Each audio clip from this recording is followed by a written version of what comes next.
ज्ञान व्यापी को लेकर, कहीं आगरा को लेकर, कहीं कृष्ण जन्मभूमि को लेकर, कहीं देश में अन्य अनेक स्थानों को लेकर, कहीं ताजमहल को लेकर, केवल भारत में नहीं विश्व में अन्य अनेक ऐसे स्थान हैं जहां दुनिया में ये चर्चा चली है इन स्थानों का सत्य क्या है। सब ये सत्य जानना चाहते हैं।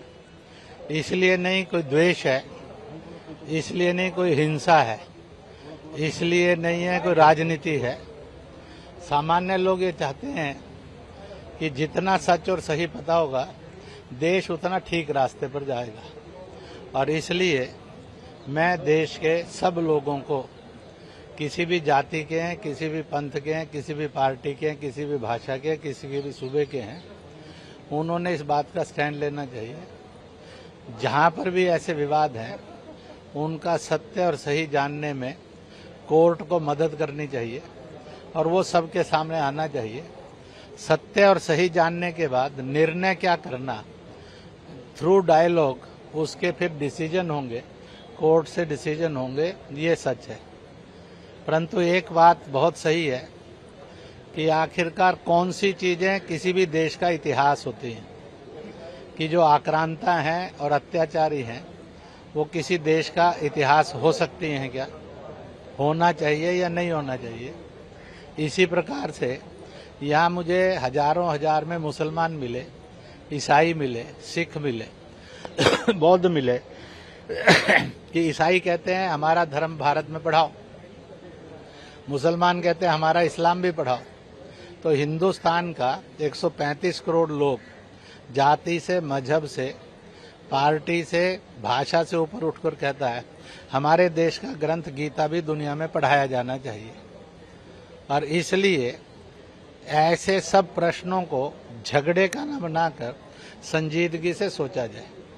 इसी प्रकार से आप देखेंगे कितने ही भारत के महापुरुष, विवेकानंद होंगे, गुरु नानक देव होंगे, महामती प्राणनाथ होंगे, अपने लाला हरदयाल होंगे, सावरकर होंगे, अंबेडकर होंगे और स्वामी राम तीर्थ होंगे, खुदीराम बोस होंगे, इसी तरह से सरदार उधम सिंह होंगे। ऐसी एक बड़ी श्रृंखला है। कोई इंग्लैंड में रहा, कोई मैक्सिको रहा, कोई मुस्लिम देशों में रहे। क्या ये सारे वहाँ के इतिहास के महापुरुष हैं? इनको इतिहास का महापुरुष, जबकि ना ये विध्वंसक थे ना आक्रांता थे, ये तो फॉर वेलफेयर वहाँ गए। इनके डायलॉग भी सारे के सारे वेलफेयर हैं। किसी ने धर्म सिखाया, किसी ने मानवता सिखाई, किसी ने खेती सिखाई, किसी ने मिलजुल कर कैसा रहना चाहिए वेराइटीज में, इसको सिखाया और इस रूप में इनकी है। परंतु ये एक प्रश्न भारत में खड़ा है कि क्या ये सारे महापुरुष नहीं होने चाहिए उन देशों में? अगर ये नहीं तो ये क्यों? और जो सीधे थे, सरल थे, सात्विक थे, मानव कल्याण के थे, उनसे नफरत, और जो अत्याचारी और आतंकी से उनसे प्रेम। इसका मतलब है कि कहीं ना कहीं मानवता भटक गई है, राष्ट्रीयता गुमराह है। इसलिए इन सब बातों को ठीक से सोचना, समझना और इस देश के अंदर सबको, सबका सत्य ठीक ढंग से सार्वजनिक आना चाहिए। आने के बाद चर्चा होकर फिर जो जो निर्णय होंगे। पर प्रश्न खड़ा होता है कि इस देश का कोई वर्ग अगर ये कहे कि we are friendly to aggressor, आक्रांताओं, पाकिस्तान के साथ जिन्होंने लव अफेयर बनाया और हिंदुस्तान छोड़कर गए, तो मैं निजाम हैदराबाद में बोलकर आया, वो सारे हिंदुस्तानी आज इतने बदकिस्मत हैं। 1,40,00,000 पाकिस्तान में होने के बाद भी पाकिस्तान ने उनको नागरिकता नहीं दी। उन्होंने कहा भाई ना तुम देश के बने, ना अपने लोगों के बने, ना अपनी भूमि के बने, ना अपने समाज के बने, तो हमारे कैसे बनोगे? और आज वो दर बदर जिंदगी जी रहे हैं।